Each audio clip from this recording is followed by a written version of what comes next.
দিল্লি সফররত পররাষ্ট্রমন্ত্রীকে দিল্লি থেকে বেশি কিছু পাওয়ার আশা না করার পরামর্শ দেওয়া হয়েছে।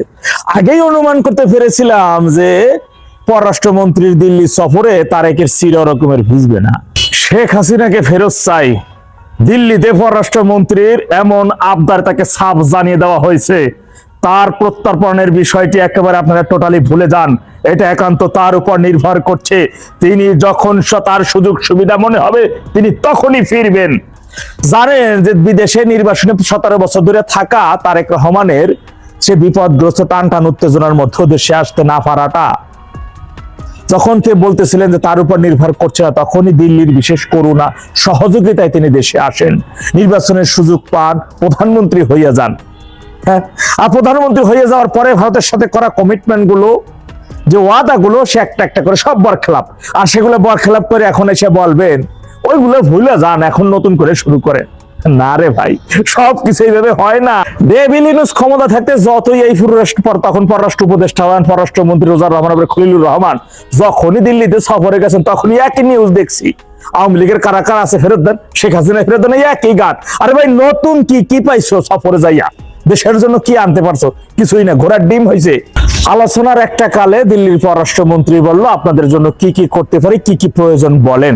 পররাষ্ট্রমন্ত্রী এক এক করে বললেন, ট্রানজিট শিট, গঙ্গা, এরপরে যে পানি হিস্সা, এরপরে কি তুলা রপ্তানি, এরপরে আপনার ভিসা সংক্রান্ত বিষয়, হ্যাঁ একটা একটা করে বলতেছিলেন।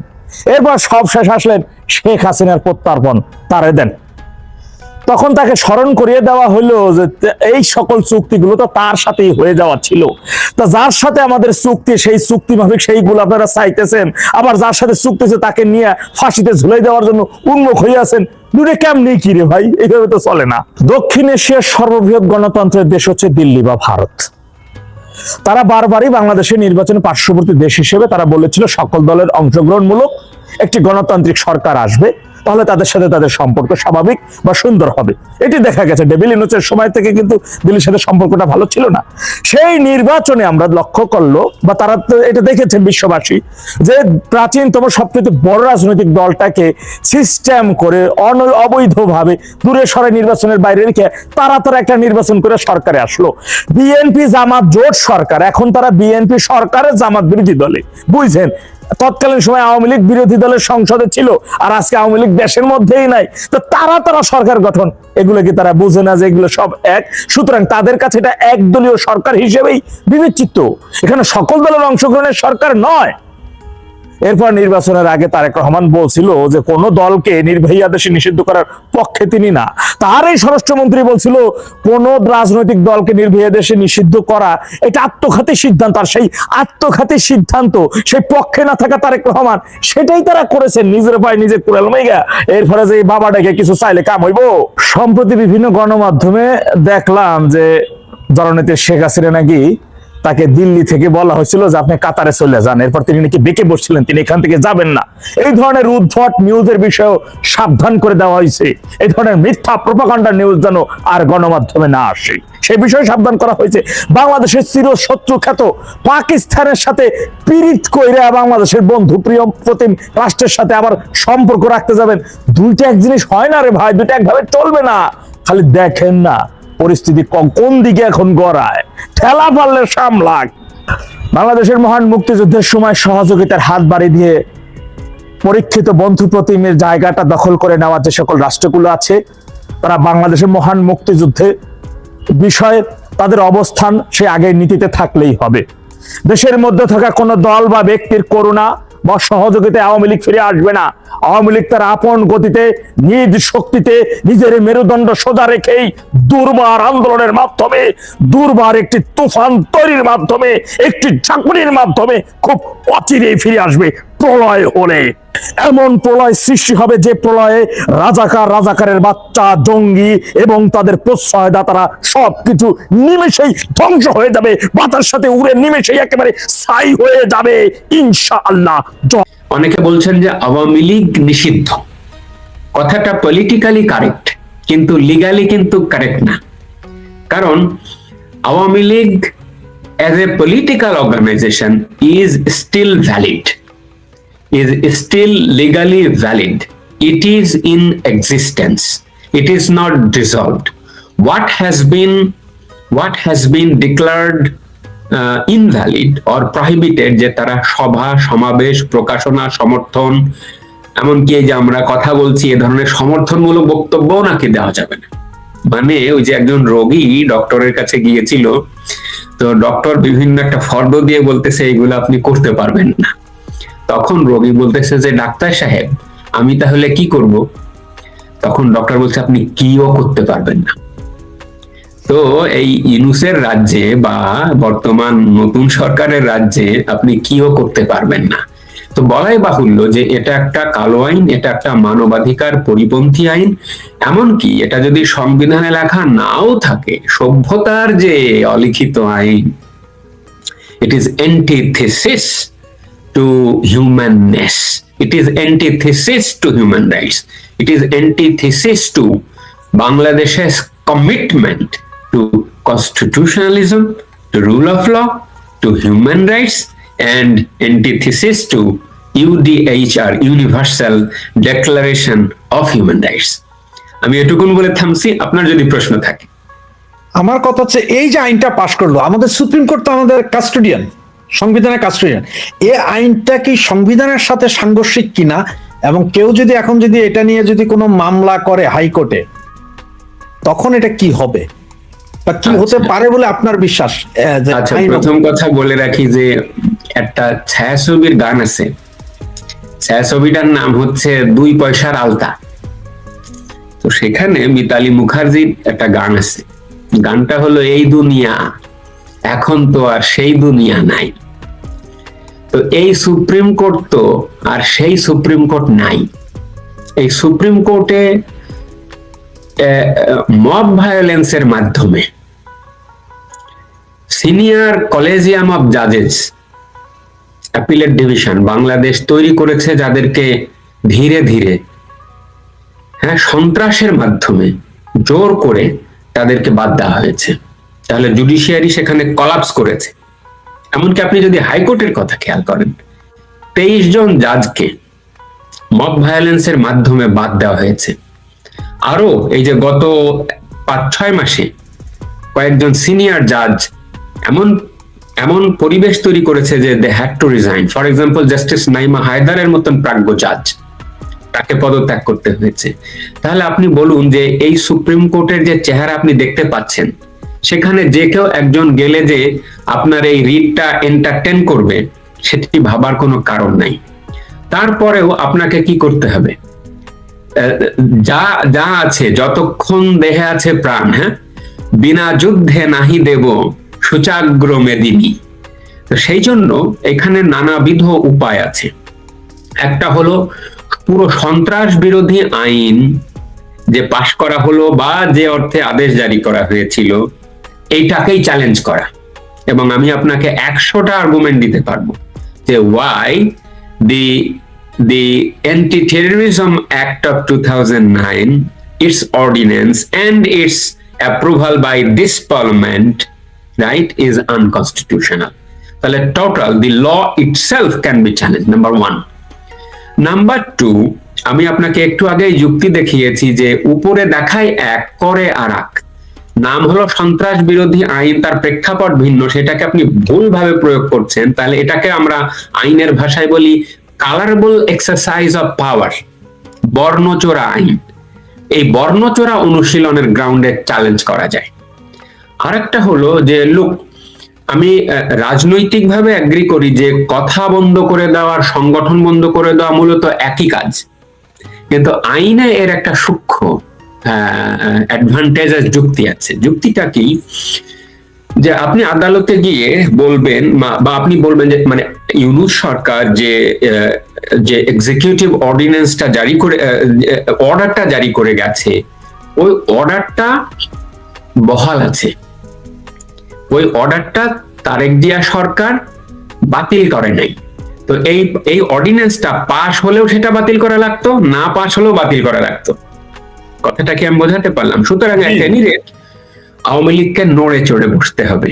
মানে এমন করে আত্মতৃপ্তিতে ভুগলে হবে না যে আমারে তো নিষেধ করে দিছে। ওই যে একটা বিজ্ঞাপনে ছিল যে দোস্ত আমি তো শেষ, শেষ না দোস্ত আমি তো শেষ। এই আত্ম কি বলবো আমি, পিছু টান থেকে আমার মনে হয় বেরিয়ে আসতে হবে। এসে you need to press impress network, হ্যাঁ, যে এই যে আপনার নোটিফিকেশন, গেজেট নোটিফিকেশন বা সরকারি আদেশ, এটি প্রত্যাহার করবার জন্য যে রাজনৈতিক এবং আইনি পদক্ষেপ গ্রহণ করবার দরকার সেটি আপনাকে করতে হবে, রাইট? দ্বিতীয় হলো অবশ্যই রিটের নানান ফর্মে আপনি এটা করতে পারবেন, সেটা আছে। সেটাও যদি বন্ধ থাকে আপনাকে ইলেকশন কমিশনেও কিন্তু যেতে হবে। কেননা লক্ষ্য করেন, ইলেকশন কমিশনের একবার মুখ ফুসকে এই কথা বলে ফেলছিল, এই যে আপনার এই নাসিরউদ্দিন সাহেব বলে ফেলছিল কি যে কই আওয়ামী লীগ নিষেধ আছে, এই কথা তো আমরা জানি না।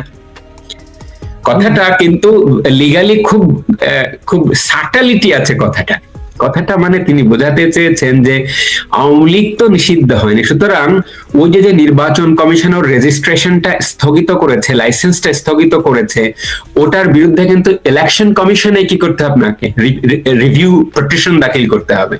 Election commission as a cosy judicial body has the power to review there decision. তারপর না করলে আপনি কি করতে পারবেন, সেই ডিসিশনের বিরুদ্ধে রিট করতে পারবেন। নাও এই মানে এই যে নির্বাচিত সরকার, তারা দাবি করছেন যে তারা রুল অফ ল করবেন, তারা গণতন্ত্র করবেন, তারা সংবিধান মানবেন। না মানলে তখন আপনি একটা নিন্দার ঝড় বওয়াতে পারবেন। আপনি না করেই যদি আগেই নিন্দা করেন, নাকি মানে এমনি প্রত্যাশা করতে থাকেন যে আহা ওরা কবে প্রত্যাহার করবে আর আমি পারলাম না, এরকম না করে আপনাকেও কিন্তু কি করতে হবে, তখন আপনি বলতে পারবেন ইন্টারন্যাশনাল কমিউনিটিকে যে look, we have taken these steps, this political step, this legal step, right? কিন্তু তারা আমাদেরকে আবার অবদমন করছে, কারণ it is a violation of human rights. So you press the Bangladesh government to abide by the principle. কথাটা বুঝাতে পারলাম? সুতরাং it is an inflagrant violation of human rights and constitution to pass this ordinance, and this law and this notification is a legal nullity. এর কোনো আইনগত বৈধতা নাই। আমি জানি না কতদিন পর্যন্ত তারা জোর করে এটা চালাতে পারবে, নির্ভর করছে আগামী দিনগুলোতে সরকারের অ্যাপ্রোচ কি হয় এবং আওয়ামী লীগ এই বিষয়ে কি ধরনের রেসপন্স বা জবাব নিয়ে আসে। মাসুম ভাই, আমার একটা প্রশ্নটা হচ্ছে আপনার এই কথাগুলোর ভেতর থেকে আসলে আমার একটা মনে পড়লো, আমি যখন 2001-এ যখন অ্যাসাইল সিক করলাম ফ্রান্সে, তখন আমি লিখলাম সরাসরি যে আমি মিলিটেন্ট আওয়ামী লীগ। এখানে তো আপনার সমর্থককে মিলিটেন্ট বলে ফ্রান্সে। এবং ওই সময় আমার সাথে আরো 4-5জন অ্যাসাইল সিক করে, যারা বলল যে ওরা বিভিন্ন রাজনীতি, মানে তারা বেশিরভাগই দেখালো যে জামাত ইসলাম। আমারটা গ্র্যান্ট হয়ে গেল 3 মাসের মাথায় অপেরাতে। ওরা কমিশন পর্যন্ত যায় 4 মাসের মাথায় রিজেক্ট। রিজেকশনে ওরা যেটা লিখছিল, 2টা পড়ছিলাম, সেটা হচ্ছে তোমরা মৌলবাদী মিলিটেন্ট। সোজা এতদিন পরে গত আওয়ামী লীগ সরকার পতনের পরে ডিসেম্বর মাসে 2জন ছেলে আমার জিজ্ঞেস করছিল যারা ফ্রান্সে আছে কিভাবে অ্যাজাইল করবে। আমি তাদের বললাম যে তোমরা যে আওয়ামী লীগ মিলিটেন্ট এটা লেখো, এবং তোমাদের যদি কোনো ছবি থাকে আসলে যে তোমরা আওয়ামী লীগ করছো এটা দেখাও। ওরা দেখানোর 4 মাসের মাথায় 2জনই পাইল। হয়ারাজ গত 15 বছরে যারা জামাত করত, হিজবুত তাহরির করত, এরা কেউ কিন্তু এই দেশে পায় নাই। তার মানে মৌলবাদের উপর একটা প্রেসার আছে।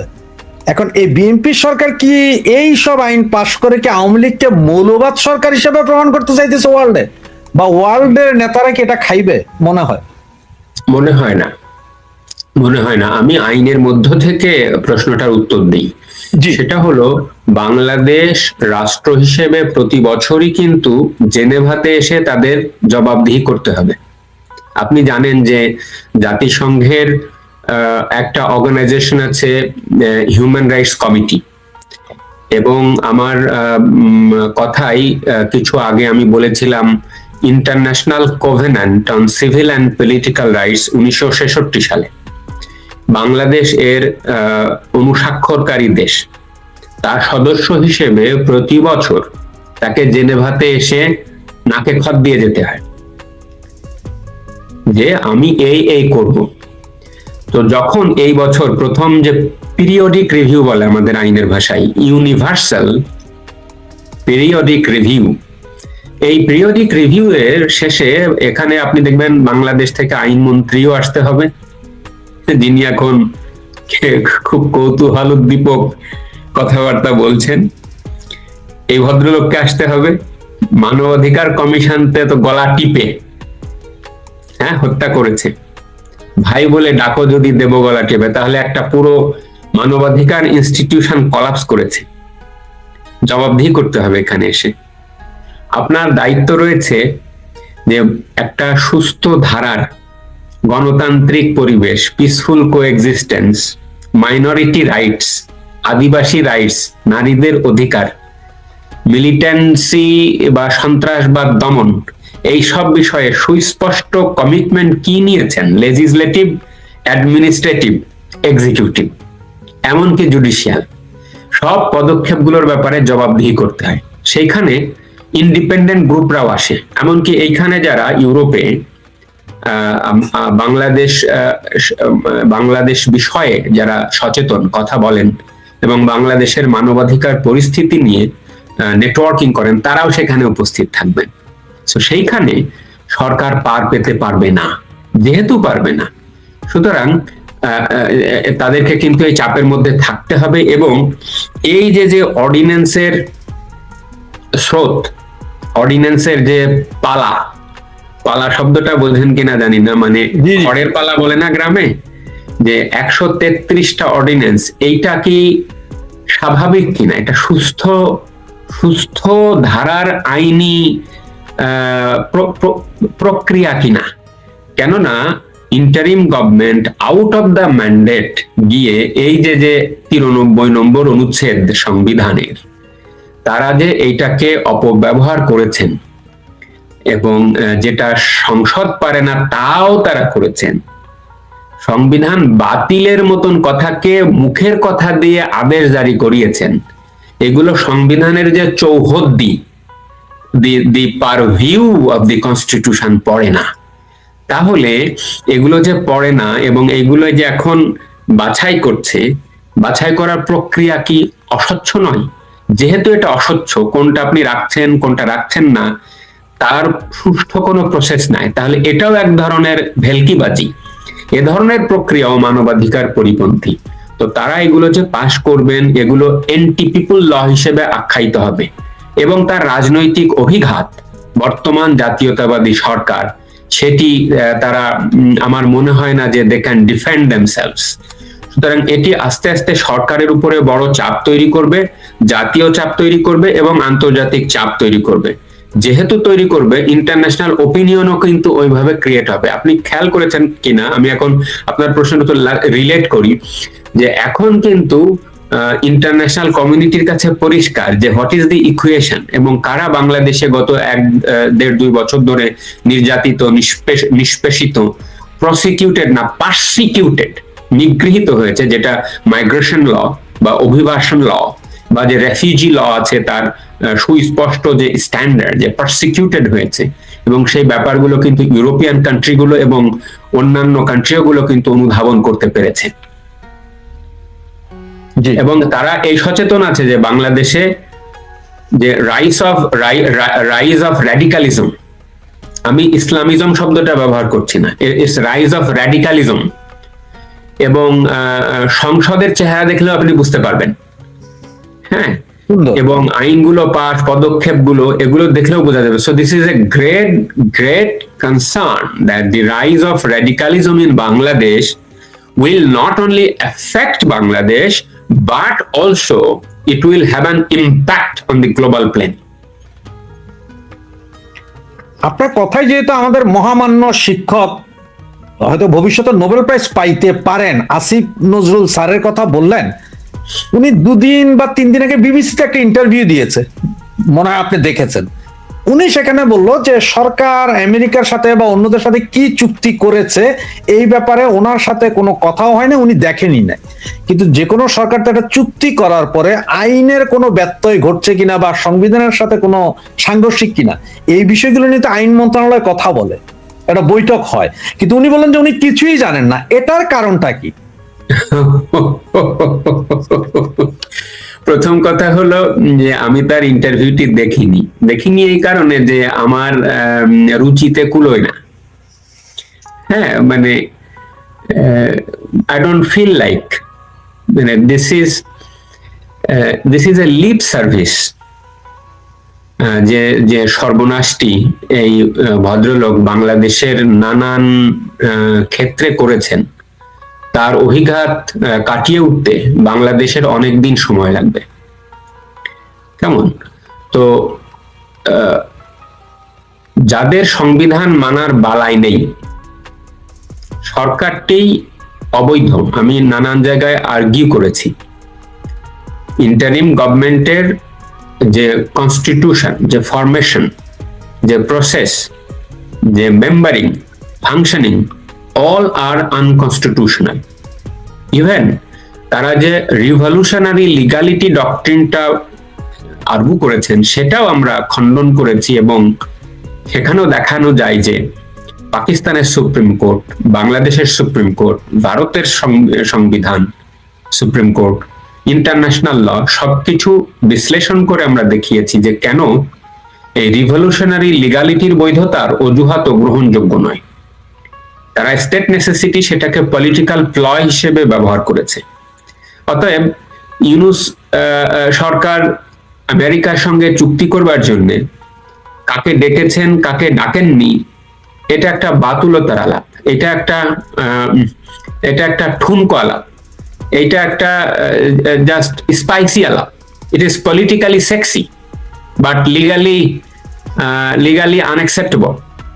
এবং কাউকে যদি ডাকুক বা না ডাকুক, the cabinet, the advisory board, advisory এটাকে কি বলে, উপদেষ্টা পরিষদ, they are individually and collectively responsible. সুতরাং কাকে ডেকেছেন বা ডাকেননি এই অজুহাত চলে না। সুতরাং উনি কিন্তু এটা বলতে পারবেন না যে আমি যেহেতু আমাকে ডাকে না, আর উনাকে ডাকলে কি এমন আলাদা হয়ে যেত, কারণ তার নিজেরই বাড়ি এখন রয়েছে আমেরিকাতে, রাইট? সো আমেরিকার সাথে চুক্তিতে ডাকলে উনি যে খুব একটা ভিন্ন কিছু বলে ফেলতেন এমনটিও তো নয়। সুতরাং আমাদের সংবিধানের 145 নম্বর অনুচ্ছেদ, সেইখানে বলা আছে যে কোনো চুক্তি করলে সেই চুক্তিটা পার্লামেন্টে উত্থাপন করতে হবে। জননেত্রী শেখ হাসিনার একমাত্র বাংলাদেশে উদাহরণ যিনি আন্তর্জাতিক চুক্তিগুলো পার্লামেন্টে উত্থাপন করেছেন, অথবা বিদেশ সফর শেষে তার আউটকাম রাষ্ট্রপতিকে অবহিত করতেন।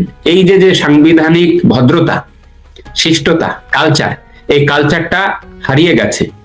এই কালচারটা শেখ হাসিনার রাজনৈতিক দর্শনে ছিল। আমি আপনাকে আরো উদাহরণ দিতে পারবো যে she is the only prime minister who introduced this bill before the parliament. So this is an example of transparency. এমনকি বঙ্গবন্ধু 1974 সালে যখন আপনার এই দহগ্রাম আঙ্গরপোতা ছিটমহল বিনিময় চুক্তি, যেটা ল্যান্ড বাউন্ডারি এগ্রিমেন্ট বলে, যেটা শেখ হাসিনা 2016 সালে সেই ছিটমহল সমস্যা সমাধান করেছেন, সেটা তো 68 বছরে দিয়ে রাখা সমস্যা। তো বঙ্গবন্ধু যখন এই চুক্তিটা করেন ইন্দিরা গান্ধীর সঙ্গে, দিল্লি ট্রিটি বলে, এই ট্রিটিটা ওই বঙ্গবন্ধু ক্ষমতায় কিন্তু বাংলাদেশের হাইকোর্টে রিট হয়েছিল। হ্যাঁ, কাজী মোখলেসুর রহমান ভার্সেস বাংলাদেশ, সেখানে জাস্টিস সায়েম, যে সায়েম বঙ্গবন্ধু হত্যার পরে ক্ষমতা পেয়েছিল কিছুদিনের জন্য, তাই না? সেই সায়েম এই রিট পিটিশনটা এন্টারটেইন করেছিলেন এবং বঙ্গবন্ধু সরকারের বিপক্ষে রুলিং দিয়েছিলেন, এবং সরকার বাধ্য হয়েছিল সংবিধানের 3য় অ্যামেন্ডমেন্ট আনবার জন্য। তাহলে দেখেন, তখনও সংবিধান প্রসেস মান্য করবার যে প্রবণতা বঙ্গবন্ধুর মধ্যে ছিল, তার কন্যা শেখ হাসিনার মধ্যেও সেটা আমরা দেখতে পেয়েছি। কিন্তু ইন্টারিম গভর্নমেন্ট, তারা তো সংবিধান মানার এই আলাপ, সেটা তো অনেক পরের আলাপ, মানে এটা সংবিধান সম্মত কিনা, কারণ তারা তো এগুলো না মেনেই সংবিধান চালিয়েছেন। আফসোসের ব্যাপার হলো যে তারা সংবিধান না মানাকে এমন জলবৎ তরলং স্বাভাবিক ব্যাপার করে তুলেছিলেন, এটা ভয়ানক একটা সংস্কৃতি রেখে গেছে। এই সংস্কৃতিতে বেরিয়ে আসতে বাংলাদেশের অনেক দিন সময় লাগবে। মাসুম ভাই, আমার শেষ একটা প্রশ্ন আছে, তো তার আগে একটা ছোট প্রশ্ন। আপনি যেহেতু ফ্রান্সে থাকেন, আপনি ফ্রান্সের আনাচে কানাচে প্রচুর মুরাল দেখেছেন, যেমন ফার্স্ট ওয়ার্ল্ড ওয়ারের, সেকেন্ড ওয়ার্ল্ড ওয়ারের, এবং তাদের অনেক কিছুই আছে। তাদের বিভিন্ন এই first world war, second world ওয়ারে যারা যুদ্ধ করেছেন ওনাদেরও অনেক কিছু আছে, মেমোরিয়াল গুলো আছে। এগুলো 1971 সালের স্বাধীনতা যুদ্ধের সময় এই যে বাংলাদেশের স্বাধীনতা জাদুঘর বা যা যা আছে, এগুলো সবগুলোকে ওরা ভেঙে ফেললো এই গত 18 মাসে। ওরা এখন অনেক মহারথীরা বলতে চায় যে সেকেন্ড রিপাবলিক করবে। ওরা উদাহরণ দেয় ফ্রান্সের পঞ্চম রিপাবলিক চলে, এগুলো বলে। কিন্তু ফ্রান্সের পঞ্চম রিপাবলিক চললো তো এইসব স্থাপনার কোথাও ভাঙাচুরা হয় নাই। তাহলে বাংলাদেশে ওনারা যদি সেকেন্ড রিপাবলিক করতে যায়, তারা কি তাদের স্বাধীনতাটাকেও বিসর্জন দিতে চায় এই গোষ্ঠীটা? আপনার কাছে কি মনে হয়?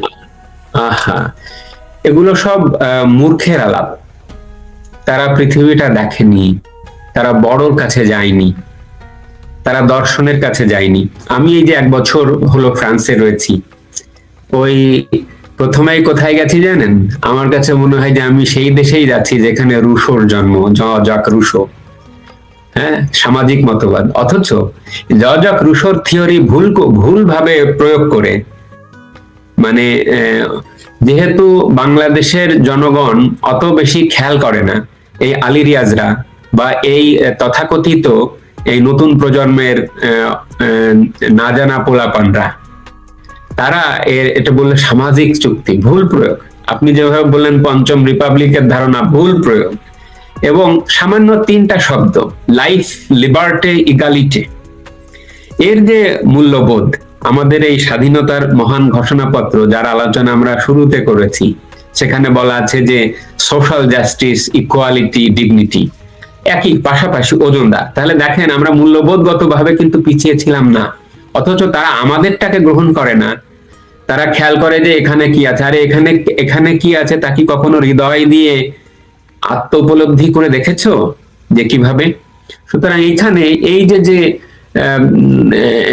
আপনি রাস্তায় দেখতেই পারবেন সে আন্দ্রে মারলো, রাস্তায় বেরোলেই আপনি পাবেন জাক শিরাক, আপনি রাস্তায় বেরোলেই পাবেন চার্লস দ্য গল, তাই না? দর্শন, মূল্যবোধ, ইতিহাস, আপনি একটা বাসে ওঠেন, আপনি একটা ট্রামে ওঠেন, আপনি দেখতে পাবেন। So rule of law, democracy, all are deeply embedded in the society that needs to be cultivated. সেটা যতক্ষণ আমরা না করতে পারবো, শুধুমাত্র সন্ত্রাসবাদ করে toppling up an elected government does not necessarily guarantee the transformation of a society. Reform is a rhetoric. রিফর্মের উপরে পারফর্ম করতে হয়। সে পারফর্ম হলেই আবার হয় না, তারপরে আবার আপনার ট্রান্সফর্ম করতে হয়।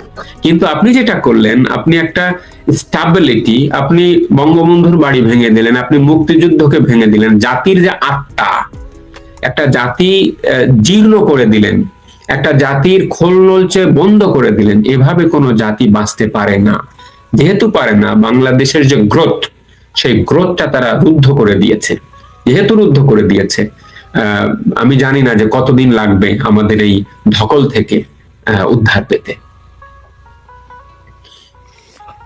ধন্যবাদ। আমার লাস্ট যে প্রশ্নটা, সেটা হচ্ছে যে আমাদের সাবেক স্পিকার, প্রথম মহিলা স্পিকার শিরীন শারমিন চৌধুরী, উনি গ্রেপ্তার করেছেন, ওনার বিরুদ্ধে মামলা। তার মধ্যে অবশ্য 3টে মামলার আগে ফাইনাল রিপোর্ট দেওয়া হয়েছিল, বাকি 3টে মামলায় ওনাকে এখন গ্রেপ্তার করা হয়েছে। আর সংসদ অধিবেশন যখন শুরু হলো, তখন বলা হলো যে শিরীন শারমিন চৌধুরী বা স্পিকার কাউকেই পাওয়া যায়নি। তো এই যে ওনার বিরুদ্ধে আনা অভিযোগগুলা কতটা বাস্তব ভিত্তিক, এবং উনি যেহেতু সেনাবাহিনীর কাছেই ছিলেন, আগে আইএসপিআর এর নোটিশে ছিল, তাহলে ওনাকে কেন পাওয়া গেল না? এগেন 3টা শব্দ, প্রিপস্টারিয়াস, অকল্পনীয়, অ্যাবসার্ড, ভুয়া, এবং আনএক্সেপ্টেবল, অগ্রহণযোগ্য। ডিউ প্রসেস অফ ল যদি বলা হয়, তাহলে অবিশ্বাস্য অভিযোগে সংসদ, সার্বভৌম সংসদ, তার একজন স্পিকার বরেণ্য, মার্জিতা, সুরুচি সম্পন্না, এবং আমি শিরিন শারমিন চৌধুরীর সম্পর্কে জানি যে তার যত বক্তৃতা, ওই বক্তৃতাগুলো তিনি নিজে লিখতেন। এত মানসম্পন্ন, সংবিধান আইনে বাংলাদেশের ডক্টরেট করা সোয়াস থেকে, কমনওয়েলথ স্কলার, অনার্সে ফার্স্ট ক্লাস ফার্স্ট, মাস্টার্সে ফার্স্ট ক্লাস ফার্স্ট, আর প্লেস করা তো ওই দুটোতে ফার্স্ট এবং সেকেন্ড সারা বাংলাদেশে। তাহলে এই যে যে সৌন্দর্য, এই যে যে শুভ্রতা, এই যে যে শক্তি, এই যে যে নারীর ক্ষমতায়ন, এই পুরো ব্যাপারটাকে অপমান করা হলো। আর যেটি আমি আগেই আর্গু করেছিলাম সেটি হচ্ছে যে এই শপথটি সম্পূর্ণভাবে অসাংবিধানিক হয়েছে। যেহেতু অসাংবিধানিক হয়েছে, যে স্পিকারের অ্যাভেলেবিলিটি এবং ডেপুটি স্পিকারের অ্যাভেলেবিলিটি সুস্পষ্ট গ্রহণযোগ্য ভাবে, প্রতীয়মান ভাবে এটা যেহেতু অ্যাভেলেবলটা এক্সস্ট করা হয় নাই, so the oath done by the CEC is arguably unconstitutional. সেহেতু বর্তমান পার্লামেন্টের যে আইন প্রণয়ন যে অথরিটি, সেই অথরিটি ভেঙে পড়েছে।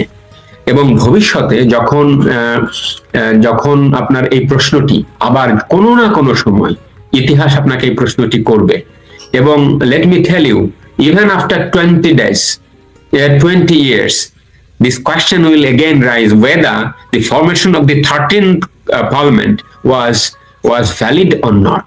যেমনটি বাংলাদেশের সুপ্রিম কোর্ট ওই 1975 সালের ক্ষমতা আরোহণকে অবৈধ ঘোষণা করেছিল, ঠিক আজ থেকে আরো 5-10 বছর পরে, 20 বছর পরে again another Supreme Court will declare the transference of parliament, এই যে পার্লামেন্টে যে ট্রান্সফারেন্স, এইটাকেও অসাংবিধানিক ঘোষণা করবে। এখানে আমি যেটি বলে দিতে চাই, সর্বশেষ যে বাক্যটি ব্যবহার করতে চাই, যে পার্লামেন্টারিজমের যে চর্চা, সেই চর্চাটা সমারসল্টেড হয়েছে। এই সমারসল্ট নিয়ে আপনি আজকেও দেখতে পেয়েছেন যে কি ধরনের চর্চা সেখানে হচ্ছে। সো এই ধরনের পার্লামেন্ট থেকে যে আইনি যে মানুষ বেরিয়ে আসবে, সেটা খুব একটা বাংলাদেশের মানুষের আশাবাদী হওয়ার কোনো কারণ নাই। সুতরাং শিরিন শারমিন চৌধুরীর এটা আমাদের জাতির জন্য এই গ্রেফতারটা লজ্জা, আমাদের মাথা হেট হয়ে গেছে যে সংসদ সার্বভৌম, একটা স্পিকার জেলে আছেন। আমি জানি না যে কেমন করে একজন বর্তমান স্পিকার সেটি মাথায় নিয়ে চেয়ারে বসে থাকেন এবং স্বাভাবিকভাবে কোনো কথা না বলে, রুলিং না দিয়ে, নিন্দে না জানিয়ে তারা বসে থাকবেন। রাজনৈতিক মতপার্থক্য থাকতে পারে, কিন্তু জাতির কতকগুলো সুনির্দিষ্ট পিলার থাকে, সেগুলো ভেঙে পড়লে সেই জাতি আর জাতি হিসেবে থাকে না। আপনার সাথে আমার রাজনৈতিক মতভেদ থাকবে, কিন্তু একটা জায়গায় কিন্তু গিয়ে আপনাকে থামতে হবে। সেটা যদি আমরা না থামতে পারি, তাহলে it will not be a civilisation, it will not be a culture. Constitution is a culture, law is a culture, law is a behaviour. যতক্ষণ না পর্যন্ত এটা আমরা বুঝতে পারবো, ততদিন পর্যন্ত আমাদের জাতির মুক্তি নাই। মাসুম ভাই, একটা কমেন্টস আমাকে আসলে একটু নিতে হচ্ছে, অনেকবার করেছে এটা 6-7 জনে মিলে। তারা বলতে চাচ্ছে যে বিএনপির অনেক নেতা বলছেন যে আওয়ামী লীগ হয়তো আসতে পারবে, কিন্তু শেখ হাসিনাকে বাদ দিয়ে। তোদের প্রশ্ন হচ্ছে যে শেখ হাসিনা থাকবে না না থাকবে, এটা কি বিএনপি জামাত নির্ধারণ করবে না আওয়ামী লীগ নির্ধারণ করবে? এটা ইতিহাস নির্ধারণ করবে। Sheikh Hasina is the beacon of light, আলোকবর্তিকা। শেখ হাসিনা যতদিন আছেন, বাংলাদেশ রাষ্ট্রটি তার যে আশার প্রদীপ, সেটা কিন্তু আশার যে সলতে, সেটা জ্বলতে থাকবে। ঠিক আছে না? এমনকি জয় বাংলা বলা মানুষ, জয় বঙ্গবন্ধু বলা মানুষ যতদিন থাকবে, বাংলাদেশ ততদিন পথ হারাবে না। রাজনৈতিক ক্ষমতা পালা বদলে সময়, এটা পৃথিবীর ইতিহাস, এটা হবে। ঠিক আছে, আমরা কেউই ভবিষ্যৎ দ্রষ্টা নই, কিন্তু এটা তো অত্যন্ত স্বাভাবিক কথা। এটা বিএনপি জামাত নির্ধারণের বিষয় না, এটা ইতিহাসই নির্ধারণ করে দেবে। এবং বাংলাদেশের আপামর মানুষ জানে যে শেখ হাসিনার স্থান তাদের হৃদয়েই রয়েছে। আপনি যে উদাহরণই দেবেন, সেখানেই শেখ হাসিনার অবদান দেখতে পাবেন। ধন্যবাদ সুপ্রিয় দর্শক শ্রোতা মন্ডলী, আপনারা এতক্ষণ আমাদের সাথে ছিলেন। আর আপনারা আজকে বুঝলেন যে ইতিহাস আমাদেরকে শিখিয়েছে আইনের মাধ্যমে রাষ্ট্র গড়ে ওঠে, কিন্তু আইনের অপব্যবহার রাষ্ট্রকে দুর্বল করে। 10 এপ্রিল আমাদের দিয়েছে বৈধতা। আজকের সিদ্ধান্তগুলো ঠিক করবে আমরা সেই বৈধতাকে রক্ষা করব নাকি হারিয়ে ফেলবো।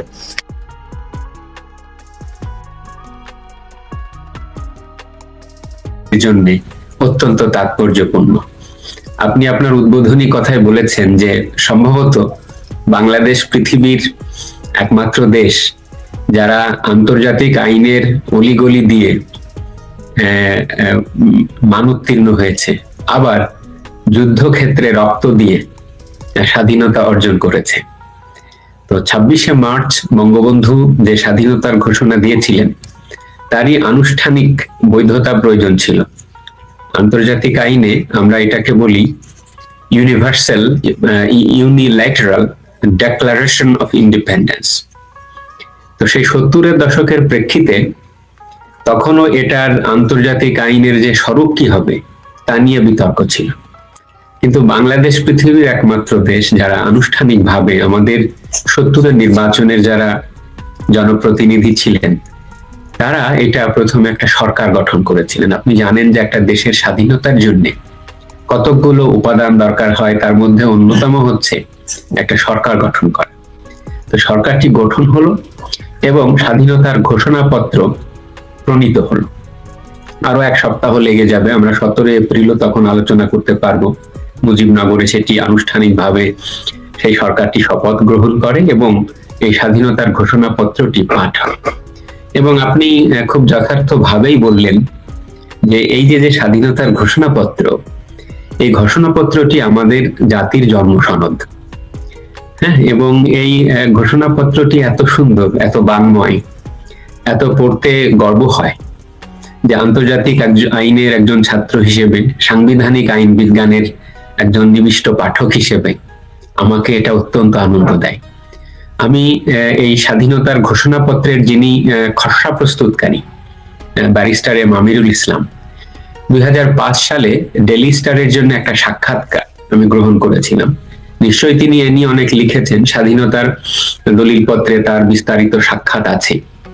সেখানে এই ব্যারিস্টার আমিরুল ইসলাম তিনি স্মৃতিচারণ করেছেন যে কেমন করে তিনি এটি ড্রাফট করেছিলেন।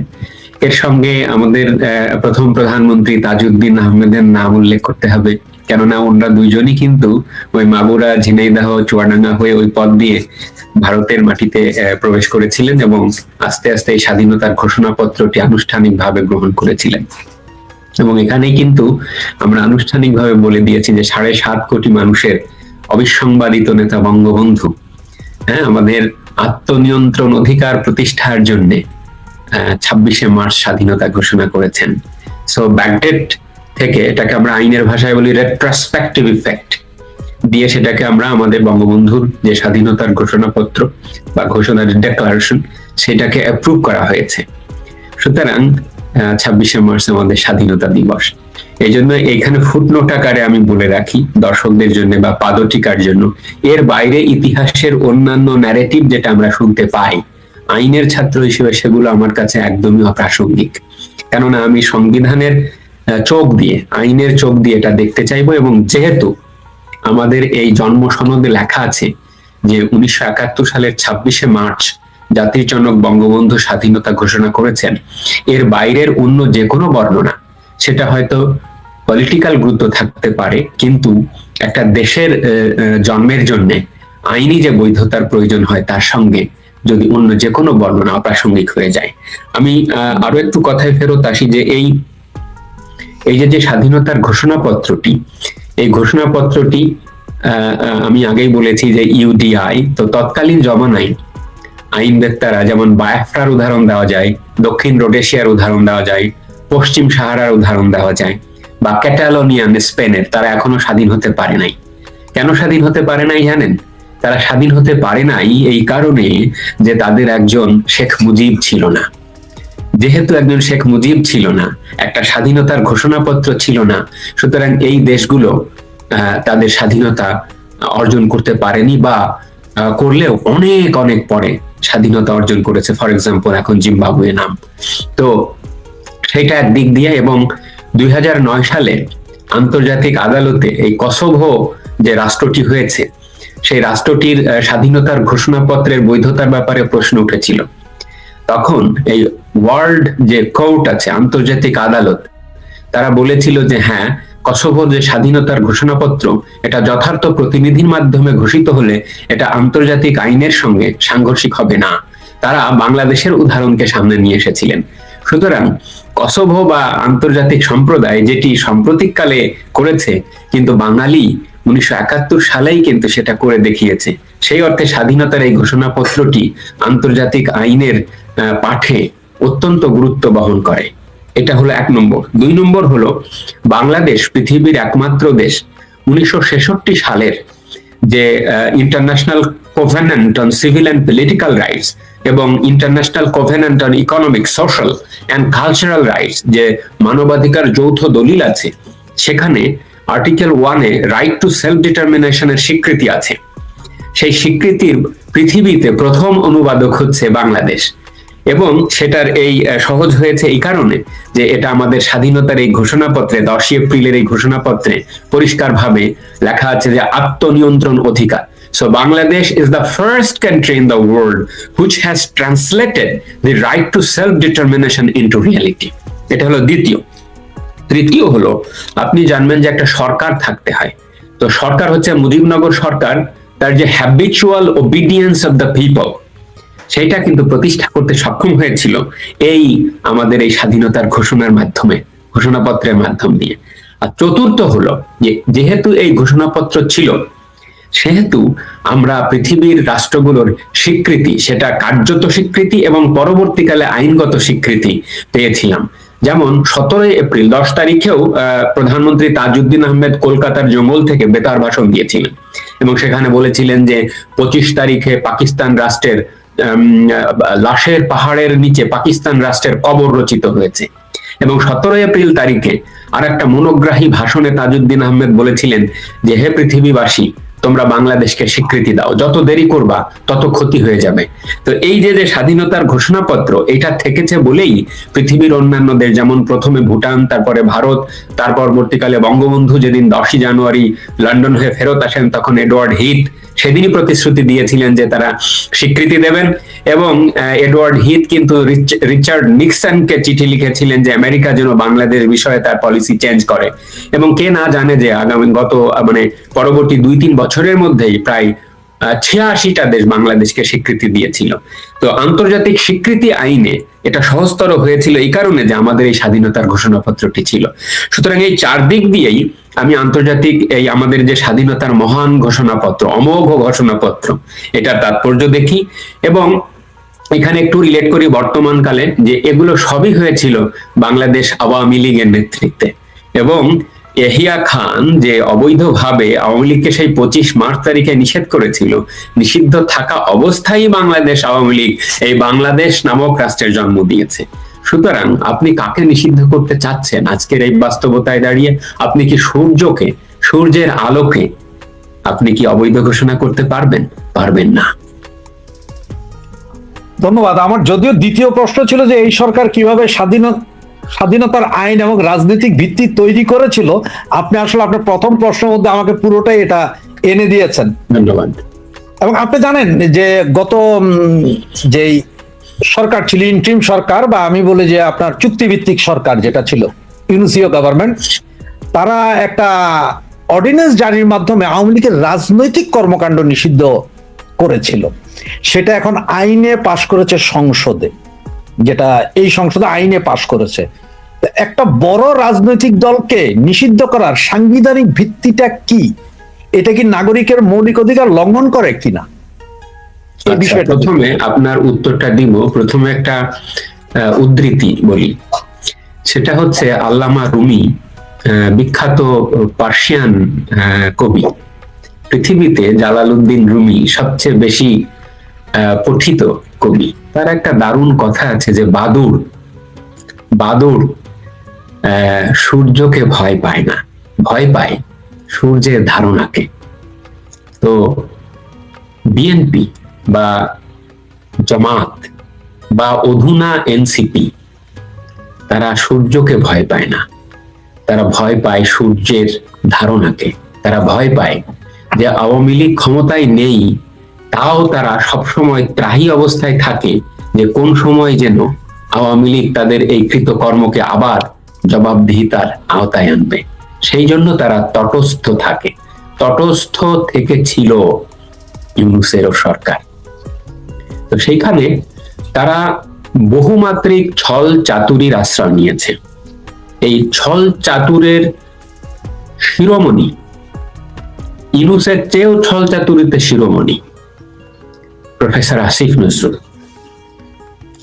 এই আইন উপদেষ্টা একটা সন্ত্রাস বিরোধী আইন সম্পূর্ণ ভুলভাবে, প্রতারণামূলকভাবে, বর্ণচোরাভাবে প্রয়োগ করে আওয়ামী লীগের কার্যক্রম বা রাজনৈতিক চলন তারা সেটাকে স্থগিত রাখতে সক্ষম হয়েছিল।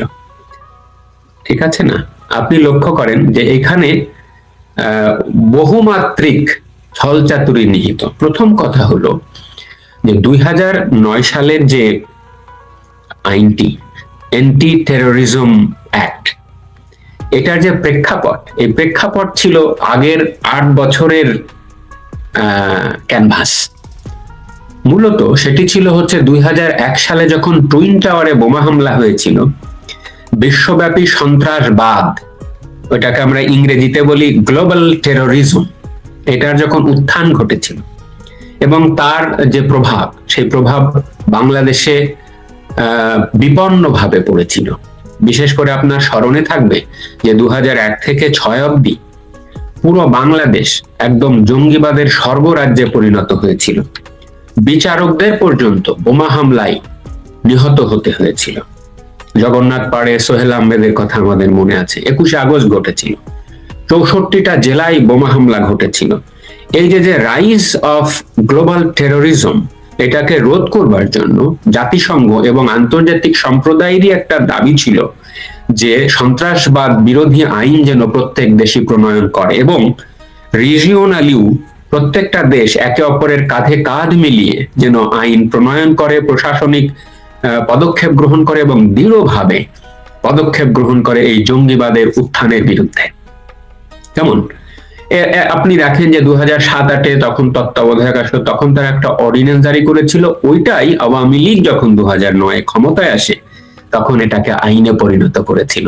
তাহলে আইনটা হলো গ্লোবাল টেরোরিজমকে দমানোর জন্য, সাপ্রেস করবার জন্য, আর সেটাকে ব্যবহার করছেন আপনি সুস্থ ধারার বাংলাদেশ জন্ম দেওয়া 77 বছরের ঐতিহ্যবাহী cultural, economic, political value laden principle সম্পন্ন সেকুলারিজম, ন্যাশনালিজম, ডেমোক্রেসি, সোশ্যালিজমের মূল্যবোধ ধারণ করে সাধারণ কামার, কুমার, মজুর, কৃষক, জেলে, তাঁতি, বড় ছোট, সব মানুষের একটা সংগঠন, প্রাণপ্রিয় সংগঠন, তাকে আপনি বাতিল করছেন। মিলল? বেলে তো না। প্রায় দেখবেন যে আপনি বিএনপি বা জামাত ঘরানার মানুষজন বলে যে না, এটা তো আওয়ামী লীগ করছে এই আইন, সেইটা দিয়ে তাদেরকেই আমরা রোধ করছি, তারাই আইন পালন করছিল কেন? আপনি কি এই সমালোচনা শুনেননি রাশেদ ভাই? তাহলে আমি রিফিউট করছি। আমি আপনাকে বললাম যে কোন প্রেক্ষিতে আইনটা বানানো হয়েছিল। তাহলে সম্পূর্ণ ভুলভাবে চোখে ধুলো দেওয়ার মতন একটা সন্ত্রাসবাদ বিরোধী আইন আপনি সম্পূর্ণ ভুল জায়গায় প্রয়োগ করছেন। This is a misuse of law, this is an abuse of law, right? This is a mis application of law. এইটাকে একজন থিওরিটিশিয়ান নাম দিয়েছেন অটোক্র্যাটিক লিগালিজম। আরো একটা তথ্য দিই আপনাকে, 2013 সালে এই আইনটিতে একটা সংশোধনী আনা হয়েছিল।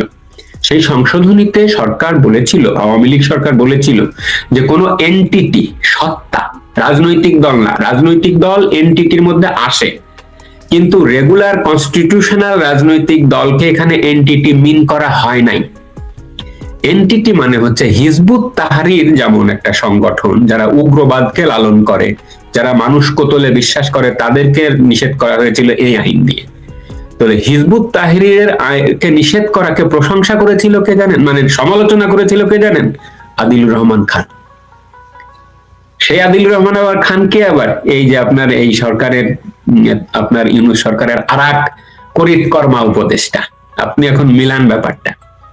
তো সেই 2013 সালের এই যে সংশোধনী, সেই সংশোধনীতে আরো একটা টুইস্ট যোগ করেছে হচ্ছে আসিফ নজরুল। কি সে বলছে যে সরকার যদি মনে করে শিডিউলে কোনো সংগঠনের নাম ঢুকায়া দিতে পারবে এবং বলবে যে এটা অনাকাঙ্ক্ষিত সংগঠন, এটা সন্ত্রাসবাদী সংগঠন, রাইট? আর কি করতে পারবে? তার কার্যক্রম নিষেধ করতে পারবে।